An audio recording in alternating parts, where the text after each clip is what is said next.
தூத்துக்குடியில் 2 ஆண்டுகளுக்கு முன் காணாமல் போன குழந்தை முதல் சமீபத்தில் கடத்தப்பட்ட குழந்தை என்று 4 குழந்தைகள் மீட்கப்பட்டிருப்பதாக காவல்துறையினர் தெரிவித்துள்ளனர். குழந்தை கடத்தலில் ஈடுபட்ட 2 பேர் கைது செய்யப்பட்டிருக்கிறார்கள்.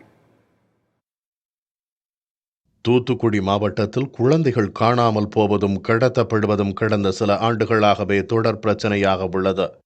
குறிப்பாக கடந்த 9ஆம் தேதி அந்தோணியார் கோயில் பகுதியில் சாலையோரத்தில் படுத்து உறங்கிக் கொண்டிருந்த சந்தியா என்பவரின் 4 மாத குழந்தை கடத்தப்பட்டது. 10 தனிப்படைகள் அமைத்து விசாரணையை முடுக்கிவிட்டது காவல்துறை. அருகில் உள்ள மாவட்டங்களிலும் குழந்தை கடத்தல் கும்பல் குறித்து தேடுதல் வேட்டையில் ஈடுபட்ட காவல்துறையினர் 2 நபர்களின் புகைப்படத்தை வெளியிட்டு தகவல் தெரிவிப்பவர்களுக்கு சன்மானம் வழங்கப்படும் எனவும் அறிவித்தனர்.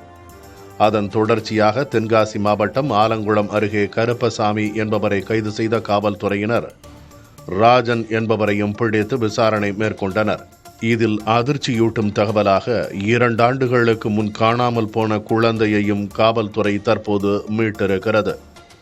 அதாவது 2022ஆம் ஆண்டு ஜனவரி மாதத்தில் திருச்செந்தூர் கோவிலில் காணாமல் போன நெல்லை சுத்தமல்லியைச் சேர்ந்த குழந்தை முத்துப்பேச்சி 2023ஆம் ஆண்டு அக்டோபர் மாதத்தில் குலசை கோயிலில் காணாமல் போன மதுரையைச் சேர்ந்த அண்ணாமலையின் மகள் கார்த்திகை செல்வி, தூத்துக்குடி வடவாகம் பகுதியில் காணாமல் போன குழந்தை மற்றும் அண்மையில் சாலையோரத்தில் காணாமல் போன 4 மாத குழந்தை ஆகியவை மீட்கப்பட்டுள்ளதாக காவல்துறையினர் தெரிவித்துள்ளனர்.